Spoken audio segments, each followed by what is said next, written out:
También podemos utilizar, y para optimizar nuestra búsqueda en las bases generales, utilizar los términos mesh, como se les había mencionado anteriormente. Y en el caso de utilizar PubMed, tenemos abajo de la pantalla principal la posibilidad de entrar aquí donde dice Mesh Database, para poder encontrar específicamente los términos mesh. Y ahora vamos a ver para qué nos sirven los términos mesh. Cuando le damos a la opción de entrar a los Mesh Database, esta es la página que nos vamos a encontrar. Aquí vamos a poner el término como nosotros lo conocemos o como nosotros lo mencionamos actualmente, y le vamos a dar Search aquí y nos va a tirar una serie de opciones. Dentro de esas opciones, la que parece ser que nos representa un poco más en relación a lo que pusimos es Uterine Cervical Neoplasm. Entonces lo que hacemos es marcarla y vamos a este botón y la adherimos a nuestro casillero de búsqueda, ¿sí? Una cosa importante de aquí es que esta va a ser nuestra estrategia de búsqueda. Entonces, cuando en realidad tenemos que llevar este registro de qué es lo que estamos buscando y cuáles son nuestras estrategias de búsqueda, es importante que vayamos copiando estos elementos o estos elementos que nos van mostrando cómo fue nuestra búsqueda y que hace que sea después reproducible si alguien quiere utilizar exactamente la misma metodología. Después de todo esto vamos a utilizar los mismos filtros que vimos, los filtros de fecha y los filtros de tipo de artículo, para quedarnos con un número reducido de artículos que se acercan a lo que nosotros queremos trabajar. Lo importante de trabajar con los términos mesh es que, como dijimos, un solo término nos involucra una cantidad de sinónimos y términos que están asociados a ese que pusimos. Entonces, por ejemplo, ahora en la búsqueda anterior, o en la anterior pusimos, nuestro término fue Uterine Cervical Neoplasm, y eso incluye todos estos términos que están en esta lista. Y entonces van a ver ustedes que aquí tienen desde diferencias que van de un plural a un singular, por ejemplo, cervical neoplasm y cervical neoplasms, que tienen o no tienen una coma en el medio, o sea, son detalles mínimos que de repente cuando estamos haciendo la búsqueda por términos generales o texto libre, las ponemos y no nos damos cuenta de que eso tiene un impacto en la búsqueda y que hace que sea diferente. Entonces, al buscar el término mesh, lo que hacemos es incluir toda esta variabilidad que podríamos haber incorporado nosotros. Podríamos haber puesto cervix neoplasm, o podríamos haber puesto cervix neoplasm, y el plural ya nos cambia y el uso de una coma ya nos cambia. Entonces, lo importante del término mesh, que nos optimiza la búsqueda, es que incluye toda esta variabilidad de términos que, si los pusiéramos uno a uno, la búsqueda sería bastante compleja. Otros buscadores, estas no son bases de datos, sino buscadores. Tenemos Trip Database, que se usa bastante porque tiene, si bien tiene evidencia de diferentes tipos de estudios, tiene revisiones, tiene estudios primarios, si bien tiene toda esa información, también tiene guías y es un buen buscador para poder obtener la información que tenemos. Entonces, se entra con el link que está puesto en el cuadro, que eso les va a quedar accesible en el curso. Ponemos nuevamente nuestro término, cervical cáncer. Esto nos arroja 36.985 resultados, bueno, un poco manejable. Entonces, sí es obvio que necesitamos empezar a utilizar los filtros. Entonces, una opción de filtros es que en el costado de esta base de datos vamos a tener en realidad la posibilidad de elegir cuál es el tipo de estudio que queremos trabajar. En este caso, marqué la guía, porque es lo que vamos a trabajar, y también nos permite, si queremos, elegir el país. Ustedes van a ver que acá en guía tienen, por ejemplo, de Canadá 86, de Estados Unidos 452, de Reino Unido 110. Bueno, nosotros podemos definir que de repente una guía que está elaborada en el Reino Unido no es muy adaptable a nosotros y podemos definir no utilizarla, con lo cual también limitamos la búsqueda. No es extremadamente necesario, podemos hacerla amplia, pero si queremos ir limitando, decir, bueno, si es de China, de repente no es muy aplicable a nuestro país. Bueno, quizás sí, porque el tema lo permite, pero si no, podemos hacer esta limitación también en los países. Obviamente limitar el año y el tiempo, eso es fundamental. Y también podemos ordenar, ahí ya bajamos a 392 resultados, que los podemos ordenar por diferentes criterios. Pueden ser por calidad, por relevancia, por la fecha, o por la popularidad de la guía. Eso también nos ordena un poco cómo poder obtener la información. Trip Database tiene como dos versiones, una versión libre, que es la que estamos viendo ahora en este momento, pero también tiene una versión Pro, que es paga, y que permite otras cosas, como por ejemplo poder exportar nuestra búsqueda, los 392 artículos, por ejemplo, a una base de datos, y con eso nosotros ir depurando fácilmente cuáles son los que nos sirven y cuáles no. Posibilidad que sí tenemos en PubMed, pero acá la exportación a un archivo de los artículos que encontramos es solo para la opción prepaga. Y como decíamos que Trip Database no es una base de datos, sino un buscador, no nos va a dar la guía en ese lugar, sino que nos va a redirigir a un enlace para poderlo encontrar, a otra página web. Si esto no fuera posible, lo que hacemos es, a veces no está el acceso a esta guía, entonces lo que podemos hacer es copiar directamente el nombre de la guía y ponerlo en Google y buscarlo tranquilamente para que nos dé el origen de ese artículo.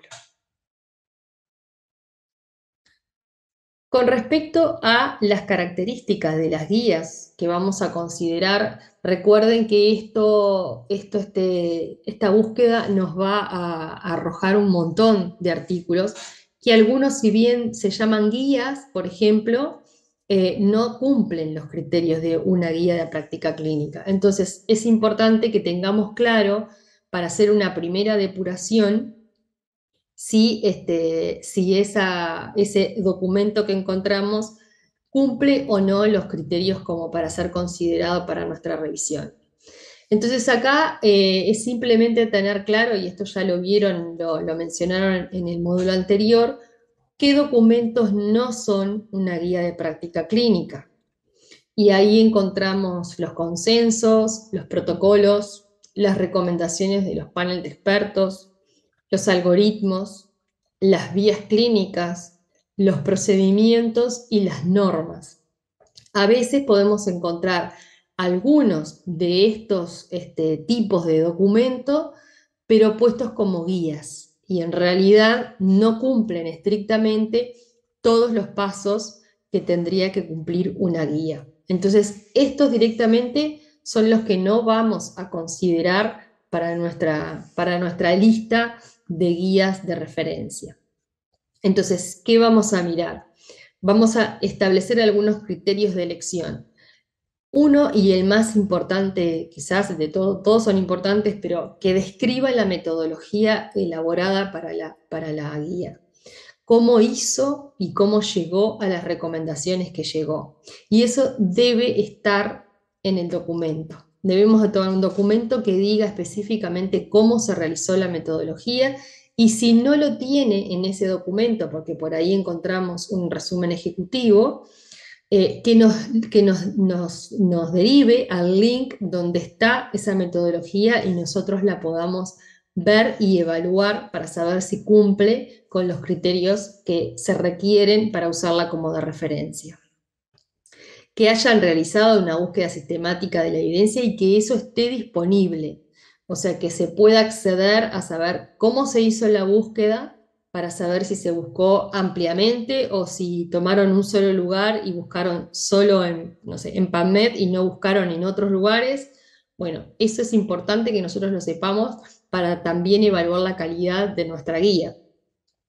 Después que la revisión sea la fuente para las recomendaciones. ¿Qué quiere decir esto? Que si nosotros tenemos una recomendación, esa recomendación no haya surgido de la nada, sino que esté validada por la revisión que hicimos y por la evidencia de la revisión, de la evidencia que se encontró de esa revisión, que no salga de la nada. Y por otro lado, que cumplan con el periodo establecido que nosotros mencionamos para la actualización de nuestras guías. Entonces, una primera depuración de todo lo que encontramos se basa en esto, en separar todo aquello que no constituye una guía o que no tiene la información ni un link que nos lleve a la información detallada. Esos documentos ya no nos sirven para nosotros utilizarlos como documentos de referencia.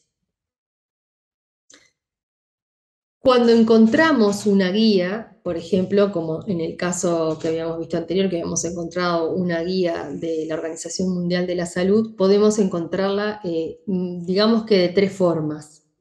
Una como artículo publicado en una revista científica, y en ese caso no siempre está toda la metodología detallada, sino que es un artículo bastante reducido que sí cuenta algunos aspectos de la metodología, pero que no está del todo detallada.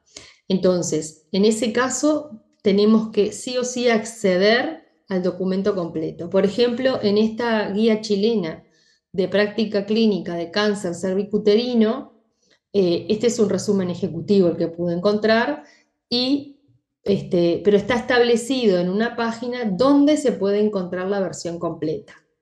Para la evaluación de nuestra guía, para los pasos que siguen a continuación de la evaluación de la calidad de esa guía, es necesario que contemos con la versión extensa de la guía. No nos alcanza el resumen ejecutivo ni un artículo publicado en la revista científica, salvo que ese artículo traiga todo, que generalmente en las revistas no lo encontramos a texto completo. Por otro lado, puede estar bastante amplia la guía. Este es un ejemplo de una de las guías de la OMS, también de lesiones precancerosas, de cáncer de cuello de útero.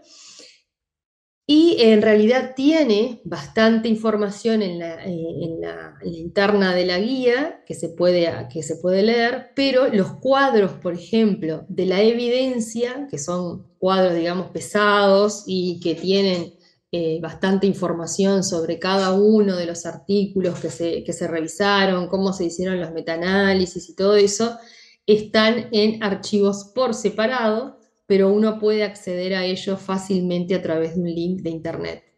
Entonces, es importante que si nosotros tomamos una guía, por ahí es una guía espectacular, pero si no tiene toda la definición y toda la redacción de la metodología que se utilizó, de por qué se definieron determinados artículos como evidencia para establecer las recomendaciones, no nos sirve. Podemos tener algunas guías que de repente no están a texto completo, pero que se pueden pedir y existe la información de pedírsela directamente a los autores. Si es de nuestro interés, lo podemos hacer y se las podemos pedir.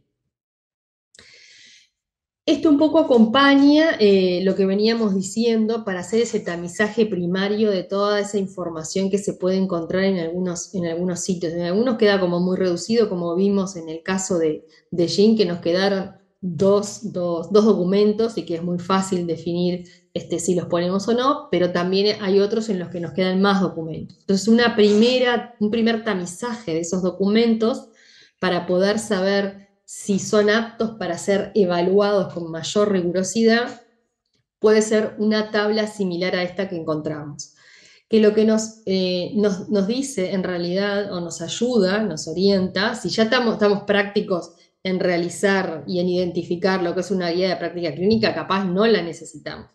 Pero si todavía estamos en un proceso inicial para la revisión de guías de práctica clínica, podemos guiarnos con una tabla similar a esta, no tiene por qué ser exactamente esta. Esta está tomada de la Guía Colombiana de Adaptación de Guías de Práctica Clínica, y lo que hace es establecer algunos criterios para que hagamos una depuración muy rápida. Y, por ejemplo, establece y pregunta si esa guía que tenemos tiene bien definidos los alcances, los objetivos y la población que está incluida en la guía, si está basada en la evidencia, o capaz que a veces dice guía de práctica clínica y en realidad está establecida por consenso de expertos, o es una guía narrativa. Si la búsqueda que se hizo de la evidencia primaria es confiable, y a esto nos referíamos si se realizó en varias bases de datos o hicieron solo la búsqueda en PubMed y no se buscó en otro lugar. Si tiene un proceso de desarrollo y un grupo elaborador, es decir, no fuimos 4 o 5 que nos juntamos y dijimos, bueno, vamos a poner, que de repente capaz ni sabemos del tema, vamos a ponernos a hacer una guía de, no sé, de cáncer de mama. Bueno, yo no sé nada de cáncer de mama, honestamente. Entonces, si no hay un grupo de expertos, un grupo elaborador de la guía, también eso no es lo ideal para poderlo utilizar como una guía de referencia. Si establece recomendaciones y obviamente la fecha. Y otro aspecto importante es que los niveles de evidencia que se clasifican según el sistema GRADE, que sea utilizado, o sea, que esa evidencia haya sido evaluada de acuerdo a los parámetros GRADE, y que eso también nos da un respaldo de que lo que estamos viendo tiene un cierto rigor metodológico.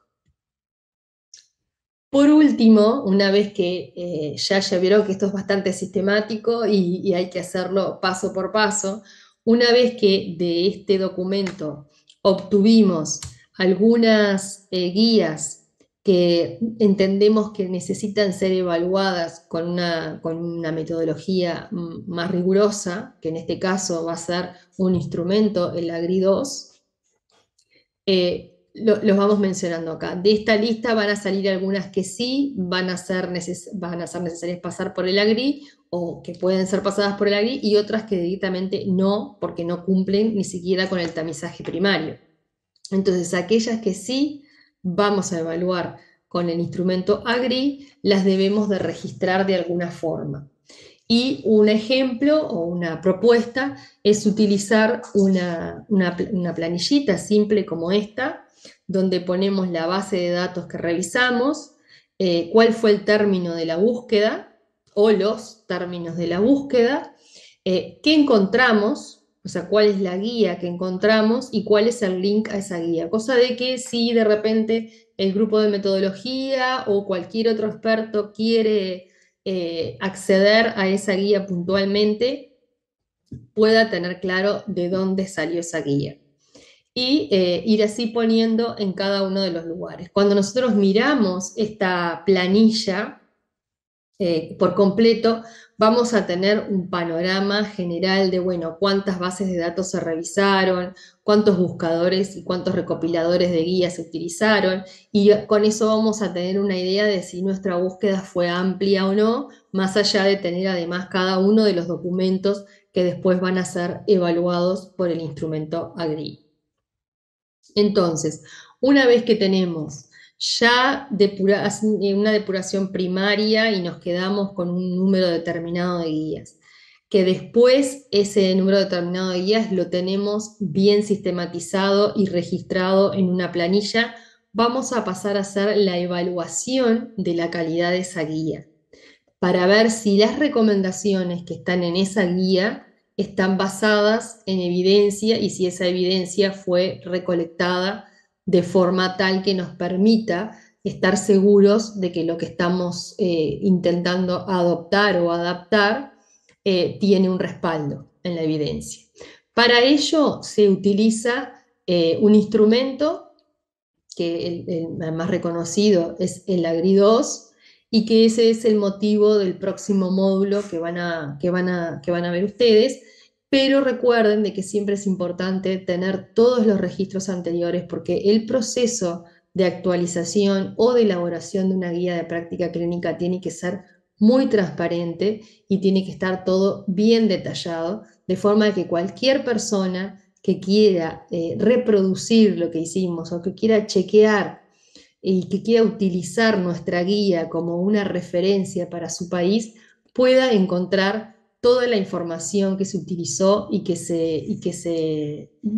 que nos basamos para poder elaborar la guía.